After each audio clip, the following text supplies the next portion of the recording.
All right, today we'll look at how a lack of shared understanding and alignment across leaders can hamper organization performance, and how a simple approach to achieving what we call strategic clarity can bring leaders into alignment for strong performance. The source of our content today comes from Manage to Lead, which is an integrated system developed by a team of successful operators, and it's gone on to be vetted and advanced by leading business and organization development academics.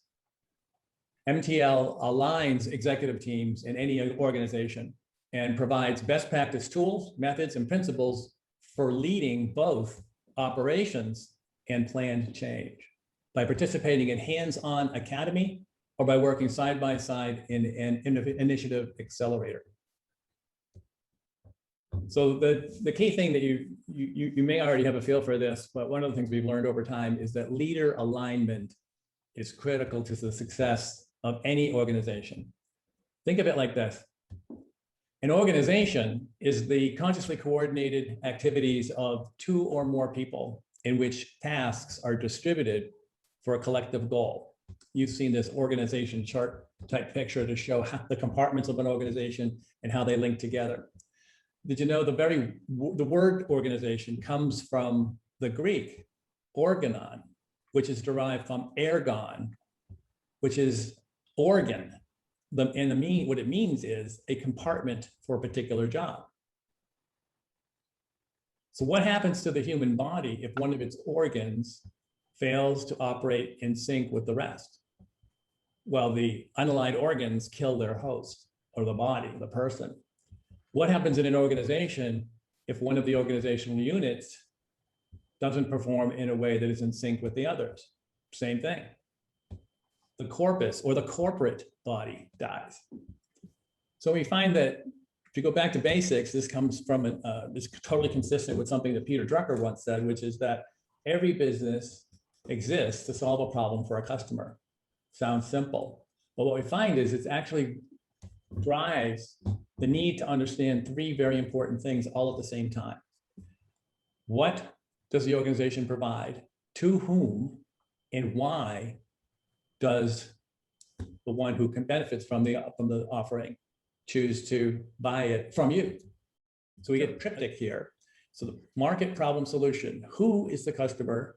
What problem do they have? And what is our solution? Make sense? But it's hard to think about three things all at once. If you just try to do that yourself, three different things, it's just very difficult to do. And if you can do it, it's hard to do it for very long. So what happens is you might get there and then you kind of slip into letting one of them go or two of them go and just focusing on what we call escape to competence, the thing you're most comfortable with. The other thing that I found was that it's often any given organization will be swirling in WWWs. So they have, in fact, many different businesses, and essentially they're running a portfolio company with many different businesses in it. And it's so difficult to build a successful business that it's hard, it's so hard to build one. Why would you think you could build three or five? So because especially in a startup situation, it really makes sense to pick one to focus on, to work on, and that you can be successful with. So that was the root of it, and it's really worked well. We came up with a template that asks three questions. What is it you provide? What product or service do you deliver? To whom? And by whom, we don't mean what industry or what company, but what person in the organization is the one who makes the decision to purchase what you provide. And then why do they do that? Is it better, cheaper, faster? Is it a solution to an important, pervasive, and persistent problem? So that's the template we use to get started. And Adam, you want to take us through this example here? Yeah, definitely. So as Peter just showed you, that template, we call it the WWW template, becomes the heart of this exercise to, number one, test the alignment of your leaders in the organization, and number two, work toward alignment. The idea is that you use that WWW template, and typically the first step is to have each of the leaders go off on their own and fill it out with their own views of what the three W's are. And that then initial sort of benchmark or starting point can show how divergent everyone is. Then really, the point of that is to think about and understand how those differences that you see impact the operating and the performance of the organization. If they're not in alignment, then the activities of the people below these leaders will not be in alignment. So here's the example. It's a financial technology company, a software company. The CEO thinks that they make a financial workflow solution for Fortune 500 CFOs. Why do people buy it from this company? Because they're the market leader. That's what the CEO thinks. The COO thinks, oh, okay, it's a cloud finance platform. Who buys it? Any company can use it. And why? Because it has high uptime. It's always available, right? The CMO has yet a different view. It's software for CPAs, and they use it because it's a trusted brand that they know. And then the CTO thinks, all right, it's an automated balance sheet. It's used mainly by expense managers, and they do it because it has such great code, such great programming, right? Here's the kicker, right? None of these people is wrong. All of them have a true viewpoint. All of these elements are true in some way, shape, or form. The difference is they're looking at things through their own lens, right? They have their own biases. They have their own ways of understanding the business. That's based on their backgrounds. It's based on their education. And it's especially based on their tasks and roles that they're involved in the organization today. You know, market-facing people will tend to think of the brand or the reputation of the company as most important in driving business. But the technical and the ops people may be thinking about feature sets. They may be thinking about technical issues like uptime as the most important. The overriding point here is that these views don't match up. And what that means is, for example, your marketers in the marketing organization will not be selling the same thing that the engineers are building. And that's a real problem. This misalignment may not even be evident in the typical day-to-day because there's just no time when we're actually discussing these sort of fundamentally held assumptions about what our business does or our organization does. It just may not even be clear that there is this misalignment until there's some major problem down the road, right? We end up having a huge customer service failure because of this misalignment. Well, it's that fundamental misalignment at the outset that led to that failure. Right. So there's four options in our mind. One is you can assume everyone is aligned. The other is you can not think about it at all and just ignore it. Or you can mandate it. Like maybe the leader said, this is the answer, and everybody follow my answer. Our approach is built on the idea of getting everybody aligned by facilitating a collaboration so that they get to a clarity and alignment through getting clear by working together. So alignment is clarity reached jointly. What do you think most people think Facebook provides? To stay in touch with friends, to share my life with them, and I get to know their life. Let's see, it provides the opportunity for everybody in the world to see pictures of my dog. My dog, okay. And you said everybody in the world. Everyone in the world, because everybody wants to see my dog. So, and why? Because I want to show off. That's it. Yeah. I want to show off. I want to bragging. Okay, so who pays Facebook? Facebook is a business, right? And it's actually doing quite well. Who's the buyer? The advertiser. Right. So who's the customer of Facebook? Maybe it's advertisers. And what do we provide advertisers? Targeted ads. Well, they provide the ads, right? Leads and sales. Do we actually give them the lead? Sometimes, but more often it's access. Access to. Peter, in the chat, you have companies who want data. Which would be the advertisers, right? And they want access to a highly targeted, segmented population, right? And the data that Facebook collects about the people that are on their system allows them to provide advertisers with a very specific population of people that advertiser is interested in. Why? To sell exactly the right product to exactly the right target prospect. So it's quite different, right? Yes. So this is what most people think, but what Facebook thinks is this. And if you were running Facebook, which would you want the people in your organizational units to think we're doing? Interesting Right. question. And what difference would it make? So the idea is that by having everybody aligned, you can pick up a lot of value by getting everybody in sync around the same message, thinking the same way, and then they do what they do to the same end. And they have their own lens and they have their own things that they do, but it's all in sync. So what the facilitator would do is take the initial WWWs and look at them to note themes. What are the common things that people are saying? What questions do what's been turned in raised?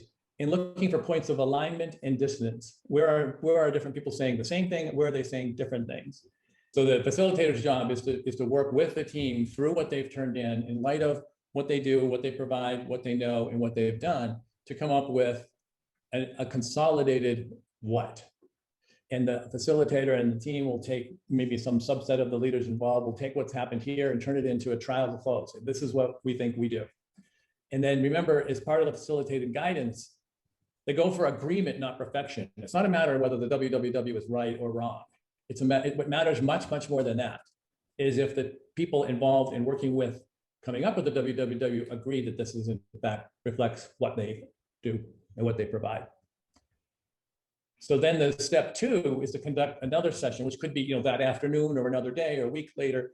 But the idea is it's a little bit much to try to do all of this all at once. There needs to be a step in between where there's a consolidation and then a representation of the what.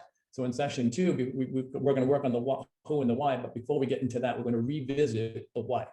Make sure we're comfortable with that, and then go on to say, okay, who is the buyer, and why are they the least bit interested in what we provide? And then from that session, we get a first cut at a consolidated WWW, and then what the facilitated process entails is to validate and upgrade the what, who, and why by iterating with other stakeholders, each other, maybe your board, maybe management team, maybe customers, prospects, advisors, people you go out and find that are in your space that will react to what you're saying.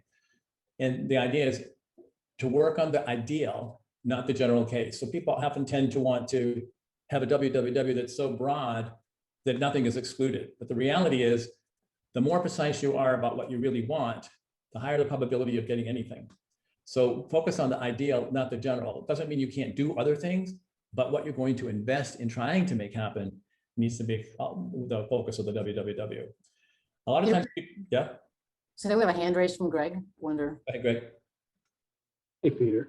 So I was wondering how you guys think about it. I understand and appreciate the layout here, and I can envision taking my organization through an analysis of the what, and certainly an analysis of the who. But if I take this out of the context of a product provider or a provider like Facebook and put it into the context of a solution provider, the answer to the question why varies with just about every transaction. And so I was curious to see how you guys may address that if you come at it from that angle. Adam, you want to take that? Yeah, sure. That's a great question, Greg. And I work a lot with companies in a B2B context where you're offering a particular solution. There actually are layers of who's that will have different whys as part of that type of transaction engagement. So for example, you may have your budget holder who is responsible for figuring out how to solve a certain problem and applying a budget toward that. You'll have the user community within the organization, which is looking to say be hands-on with the problem and solve it. But you have a bunch of other influencers and people who have a hand in that as well. Obviously all the way up to a CEO or board level in some instances, depending on the scope of the problem or the solution, that sort of thing. So you need to be thinking through sort of that web, if you will, of who's. And then each one should ultimately allow you to arrive at a why. It matters to them. Okay. Yeah. In the art of the complex sale, there are actually many decisions that are being made. Each of those has someone making it. And so the idea is whichever one you're dealing with, even if it's different in every organization, it could be different in different parts of the organization. You're still going to need to get to the why. Totally agree, and totally agree with the stakeholder kind of approach that you're articulating there for a given client and Right. a given transaction. But then my answer is going to change when I go to my next client and develop my next. It might, it might, but you might realize that there are patterns, right? And that there's probably more than one buyer or prospect that thinks similarly. And that's what we're looking for. That's a fair point. I guess my real challenge is how do I get to alignment on an answer to that question in a process such as this? Yeah, go ahead, Peter. No, go ahead. I was just going to say that the way I've worked through this with some companies, that what you end up with are a series of packaged solutions, and you use sort of a classic solution selling model where you may build a campaign around a given solution set, so that as your team is prospecting, you're engaging, and you're learning that here are the particular pain points, here are the particular jobs to be done within that environment, that then that package is what gets put forward. And, you know, obviously it's not going to fit, nothing's going to be a perfect fit to it, but it should be close enough that Right. you can, you know, kind of drive that engagement. Yeah. No, I appreciate that. I like that perspective. And then maybe the outcome here is multivariate for the why. And if you think about it in terms of Yeah. packages of solutions in a portfolio, you could Yes. have multiple whys. Potentially, you know, it's very similar what and who, but multiple whys on the back end. That's very helpful. Thank you. That's great. Yes. And you nailed it. That's exactly the approach that I've helped companies implement. Essentially, you end up with multiple WWWs, right? And each one is possibly a market. The question is, how many who's are there? So remember, we're looking for people, but the problem needs to be important. You can't not solve it. You got to solve it. It's pervasive, meaning a lot of people have it, and it doesn't go away with the passage of time. So I think you could end up with sort of patterns in the problem here, where you might have a certain class of buyers that are in a certain situation that defines one market, another class and another. And if I was going to choose which ones to work on, I'd probably want to pick the one that for whom it is most important and pervasive and persistent. Because I think the problem is it's very difficult to work on many at the same time. So our guidance is almost always, if you have multiple WWWs, and you're essentially defining a case where you have that, pick one and work on that one first until it's no longer the right one to be working on, and then go on, or until you're done, you've penetrated the market fully, go on to the next one.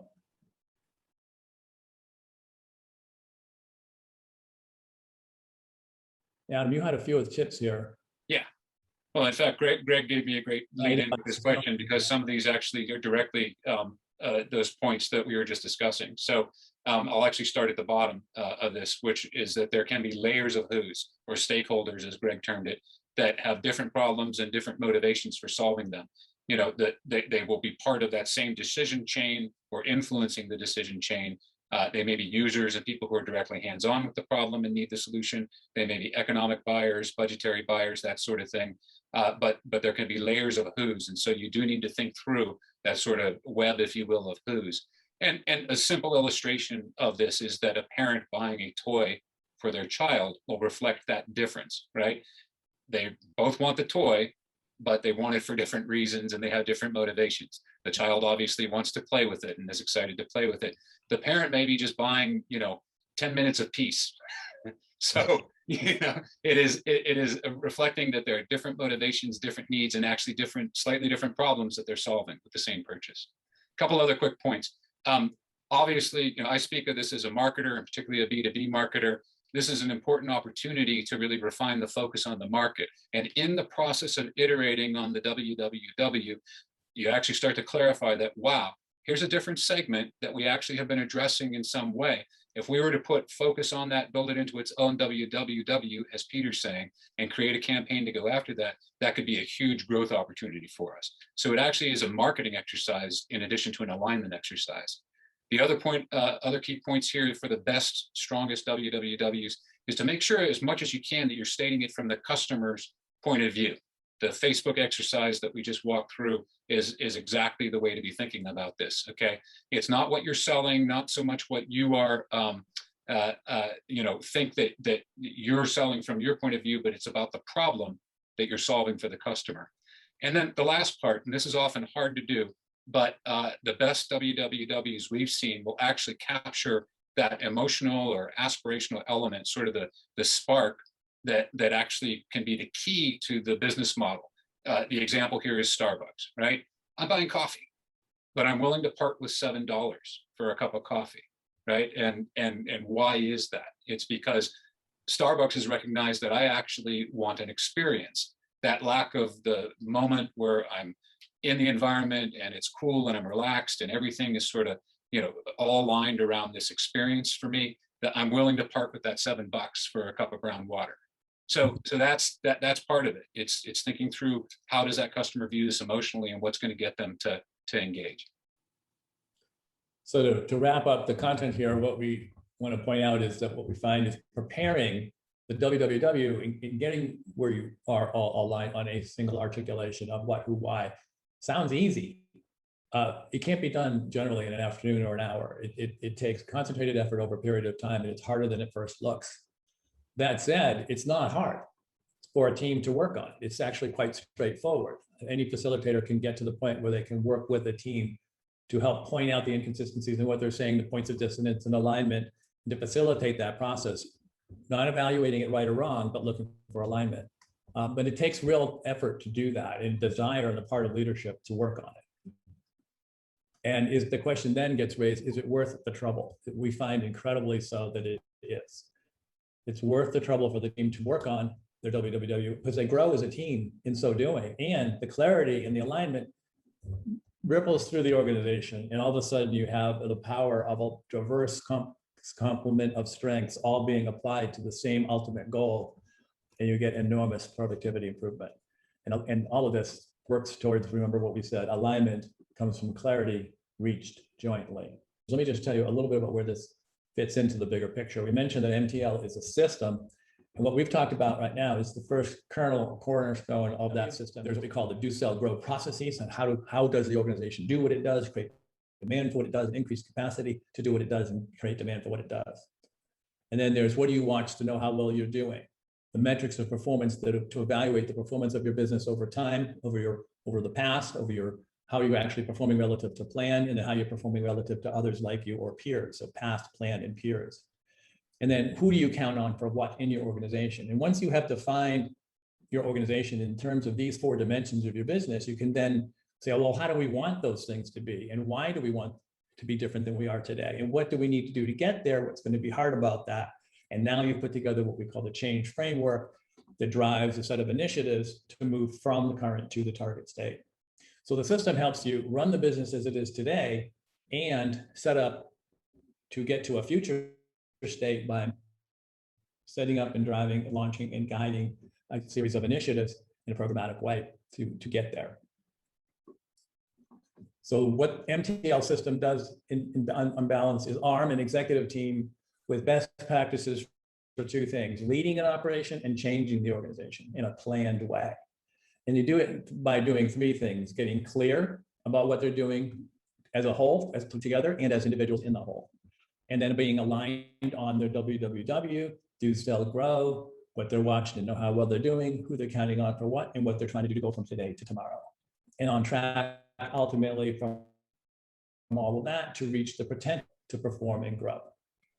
So as Jose Luis mentioned, we have a lot of success in doing all of this. And I'm not going to go through these unless you have a question, but I will tell you that through all of this, there's really a small set of really key things that we've learned that really put the rigor behind all of this. One is that amazing things happen, amazingly good things happen with focus. When you're doing just trying to do one thing, you take a team of people who are good at different things related to what needs to be done and get them clear about all those different dimensions of the business and working together, amazing things can happen. But even small differences in how that top team thinks about those things, understands those things, and works in light of those things. Small differences make a huge impact and in a negative way on what's going on in the organization. And that the leader's choice in all of this is to either ignore it, assume it's fine, mandate it to be one way or another, or work together to figure it out and get aligned and on track.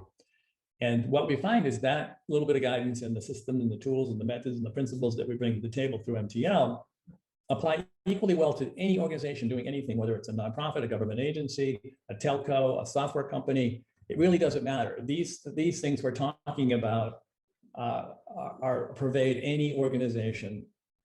And it's really about the people, how they're thinking, how they're working together to work on all of this. And what's interesting is they're all simple and they're all intuitive, but they're hard to do. And what we've done to make it easy to do, or at least doable, is provide tools. So the Manage to Lead system has tools, methods, and principles that you can access on the intelligence site in the toolbox. And they're all there, all for free. You can also get help, because what we have is an immersion academy where we will run you through a training program with your case to give you an amazing experience putting all this to work on your situation. Or we're also available to provide what we call side-by-side accelerator support to in-flight initiatives, where we'll put a team of people who are trained in all of this to work with your team to help you apply all of this to whatever it is you're doing, increasing the odds that you'll be successful in what you're doing and that you will learn how to do this, and then you can spread it out in the future for future years. So we have, in addition to helping organizations now that have populations of employees that are rooted in technical backgrounds that have become very successful, thinking of your likes of Google, Amazon, so on. You have scientists, economists, biologists. They're now in organizations that are asking these people who have very little background in business or in people to all of a sudden become leaders and managers, and we help them with this system to increase their competence capacity in both. We have one user using it to improve patient engagement for quality healthcare. Another is using it, as Michael and John talked about, for developing their sales process. We have several that are doing that. And Joyce mentioned the DEI, but the one I wanted to point out is this homelessness one. The team that came through our immersion program academy has taken as their case in the course, and then afterwards asked for us to help them use this whole system to end homelessness in San Francisco. And we facilitated 3 major sessions with 50 stakeholders from different organizational units across the city, all bearing on this one problem. What could they do together that they were not able to do on their own to help progress towards ending homelessness? And their progress in success in this initiative is phenomenal. And they owe a lot of that, they say, to having worked with MTL, the system, and with us helping them to apply it. Go back to the 4 things you can do. You can ignore the problem, you can assume everything's fine, or you can mandate the solution.